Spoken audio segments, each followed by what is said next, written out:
ഒരു വലിയ മിസ്റ്റിക്കും ഉണ്ണീശോയുടെ ഭക്തിയുടെ വലിയൊരു പ്രവാചികയും ദൈവകരുണയുടെ അപ്പസ്തോലയുമൊക്കെ ആയിരുന്നു വിശുദ്ധ ഫൗസ്തീനാമ്മ.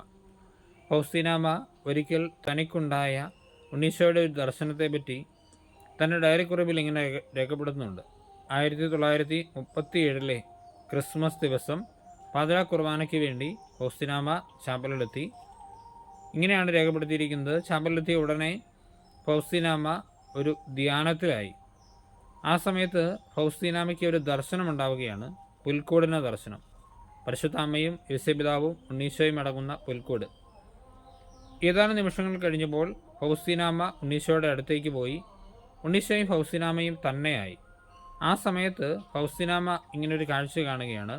ഉണ്ണീശോ കൈകൾ രണ്ടും ഫൗസ്തീനാമ്മയ്ക്ക് നേരെ നീട്ടി, തന്നെ എടുക്കാൻ ആവശ്യപ്പെട്ടുകൊണ്ട് കുഞ്ഞുങ്ങൾ കൈകൾ നീട്ടുന്നത് പോലെ. ഫൗസ്തീനാമ്മ ഇത് കണ്ട ഉടനെ ഈശോയെ എടുത്ത് മാറോട് ചേർത്ത് പിടിച്ചു. ദർശനം അവിടെ അവസാനിച്ചു.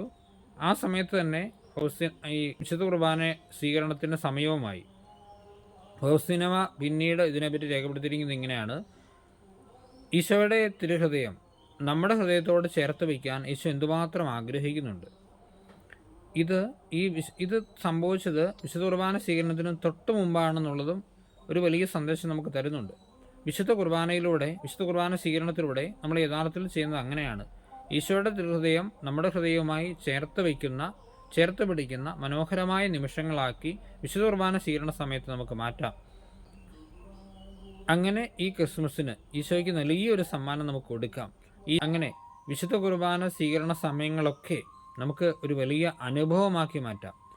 ഈശോയുടെ ഹൃദയം നമ്മുടെ ഹൃദയവുമായി ഒന്നാക്കി ചേർക്കത്തക്ക വിധത്തിൽ ദൈവവുമായുള്ള ഒരു വ്യക്തിബന്ധം വളർത്തിയെടുക്കാൻ ഓരോ ദിവ്യകാരുണ്യ സ്വീകരണങ്ങൾ, ഈ ക്രിസ്മസ് കാലഘട്ടത്തിലെ ഓരോ ദിവ്യകാരുണ്യ സ്വീകരണങ്ങളും നമ്മളെ അതിലേക്ക് നയിക്കട്ടെ. ഈശോ നമ്മളെല്ലാവരെയും അനുഗ്രഹിക്കട്ടെ.